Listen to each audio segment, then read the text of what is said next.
So how is that happening with me? We don't know. I don't know your personal case. So you just said it's probably happening with me, but you don't know. But the bank, they're taking a principled decision about the risks that they're running. You have no idea how. I do because I understand banking regulations. It's there in black and white. They have to follow their own regulations. This is such an interesting transformation that's happened to people like you on the left. People the left, like me. The left used to be about protecting the ordinary person from big corporations and big government and all of this stuff. That's what you used to believe in. And here you are, you're sitting and defending a banking corporation. I'm defending having no idea law. why they made the decisions I'm defending that they made. International banking regulation and law. Well, it's a great cause. That is there to protect you and me from scammers and money launderers. I can just tell you, I don't feel very protected right now. Let's hear from our politically exposed persons. But I think the important point here is that this isn't just happening to the so-called exposed people. You made the point, this is happening to a lot of people on very low incomes, and that's one of the points I've been keen to emphasize throughout this whole thing. My podcast has 1 million subscribers across different platforms. I can go out and get attention for this in the media. So can Nigel Farage. If you're someone who earns 20 grand and you said the wrong thing somewhere that someone didn't like and they closed your account, what are you going to do? That wasn't the point I was making. My point is, I think it's very unwise and short-termist for people to say, well, as long as it's happening to Nigel Farage, this is okay. And I would remind you, whatever you personally may feel about Nigel Farage, I voted Remain in the Brexit referendum. Nigel Farage represents a hell of a lot of people in this country, and he represents so many people that he's never been elected. There's not really. So many people love him that he's never won. He represents a hell of a lot more people than you, Paul. Let them stand for Parliament. Not that I particularly share his views. Let them stand for Parliament. That isn't my point. My point is, this is not about some wacko on the far end of the political spectrum having their bank account closed. This is someone who has a mainstream view in this country, and this is completely unacceptable to be happening to someone. Is there a problem there? Well, you said it yourself in your introduction that it's all about the context, and I'm afraid there's a very large number of people commenting on this story who haven't seen Jerry Sadowitz or haven't seen his show. And it's a very interesting thing that seems to be applied only and exclusively to comedy. Like if you go to watch Macbeth with your family, you don't come back going, oh, I saw a play and then this guy went mental and stabbed his friend. You go, it's a performance, it's a theatrical performance. And the character of Macbeth and all the other characters in that piece are characters, theatrical characters, in exactly the same way that Jerry Sadowitz's act is a comedic character. And so what a character may do is completely different. Yeah, but listen, I mean, I've seen Jerry Sadowitz live in the last couple of years. I went to see him myself. He is very offensive. He is very challenging, but he's not an obvious character. It's not like Steve Coogan playing Alan Partridge. He comes on and maintains this act as he has done right through his entire career. And it's not obvious necessarily what he's doing and how he's doing it. But let me ask you again my initial question. To whom? Is well, necessarily to everybody in the audience. But let me just go back to my first question. Is it ever okay then to use overtly racist, sexist, homophobic language in a comedy show?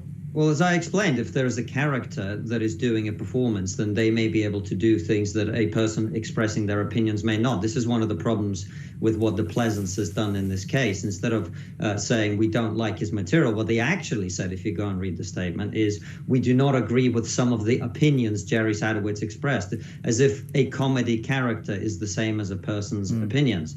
And this is the problem. We seem to have forgotten that, yes, some words are very offensive, but he didn't say them on the BBC One Scotland show. He said them in the context of a very specific comedy performance. I strongly, by the way, disagree with you that it's not obvious that this is a character. I remind you, this is a man who exposes himself on stage as part of his act and has been doing this for a very long time. Going to a Jerry Sadowitz show and being offended is like a vegan going to a steak restaurant and being horrified that there's dead animals on the table. It's ridiculous. So what? Well, it's not something that concerns me. I've been talking and writing about this for many years now. The comedy industry is going to be destroyed by this process because what will happen is people like me and many others who want to do challenging things and push the boundaries, they're going to go online, and then you're not going to have the stand-ups tour in the country in anything like the same way. It would also mean over time that the Edinburgh Festival becomes less appealing and fewer people will come and perform there and fewer people come and watch shows there. We have seen only in recent years the cancellation cancellation of the MASH report, the cancellation of Mock the Week. I'm told that Live at the Apollo is next. This culture of censorship and restriction is destroying comedy, and it will destroy the TV comedy that many millions of people have been enjoying for years, as it already has done with other shows. And this process will continue. Yeah, just speaking from a personal experience, as I said, I went to see him a couple of years ago in Konstantin. One thing that I found actually quite troubling that night was I sensed that quite a lot of people in the audience were there so they could laugh at a bit of racism, because they don't get the chance all that often. Does that trouble you? If I were a mind reader like you, it would trouble me. I have no idea why the people were enjoying his show. I have more faith in human beings than perhaps you do. I believe that people are able to understand irony and very clever comedy that Jerry Sadowitz does. Well, as you correctly point out, I was there, you weren't. I was watching what was going on around me and trying to assess who thought what about it. But listen, it was fascinating.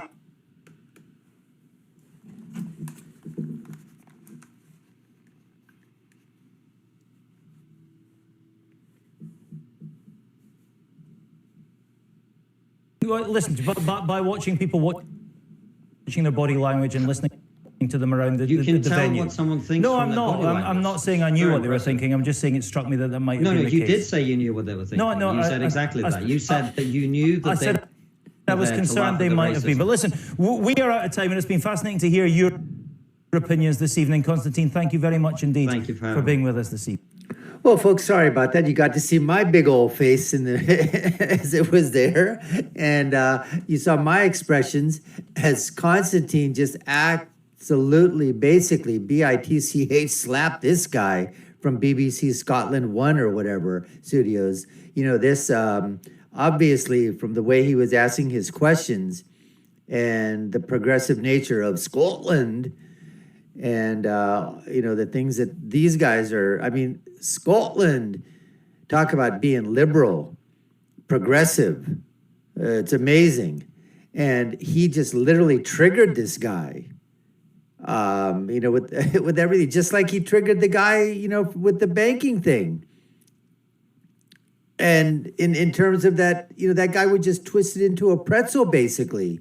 You could just see his body language when Konstantin was talking to him about, hey, I have an avenue, I have a platform. I can get on, you know, social media and basically, you know, cry out and say, hey, this is happening, take a look at it. But what about the guy that doesn't have the means to go out on a platform and complain or to say, hey, this is happening to me? And so this is what happens, folks. It's the conservatives that are the ones that are 99% of the time being attacked. 99% are being, you know, given a rectal examination to basically, you know, just mess with their lives, to cancel them, to make them lose their jobs, lose their livelihood, only because they have an opinion. And we always thought that it was the other side, the leftists, the progressive that talk about diversity. They do when it comes to diversity of color. All right? When it comes to diversity of gender, diversity of sex, diversity of anything else, but no, not diversity of opinion, not diversity of thought. And especially if that diversity of thought or diversity of opinion comes from people of color, minorities, who aren't checking the right box. They're not liberals or progressives or leftists, which the leftists, progressives, and liberals and socialist Marxists say that you should be, because the only people that shouldn't be on the left are elderly white men. And in some cases, elderly white women as well. But they haven't gotten to that point yet. They will, though. They'll soon do it. When white women and those ones that do vote Republican or conservative, oh, they're targeted just as well. But in comedy, getting back to this thing here, I mean, this is just amazing that they're shutting down comedy clubs. They're canceling these comedians who, let's not even use the word edgy. They're beyond edgy. You might look at that and go, oh my God, I can't believe he actually said that. or he did that. But to basically say that that is now racist, homophobic, transphobic, xenophobic, Islamophobic, Christianphobic, Jewish-phobic, that's just going beyond the pale. And it was just great the way that Konstantin Kisin just literally, okay, velvet glove, velvet glove, velvet glove, this anchor. And Bay said, how do you know what they're thinking? I went to that club and I saw him a few years ago. And I could tell that there were racist people in the audience, and they were laughing because now they got a chance to laugh at the racism, but not everybody know that they were racist, except me. I know, I've got radar, which is racist radar.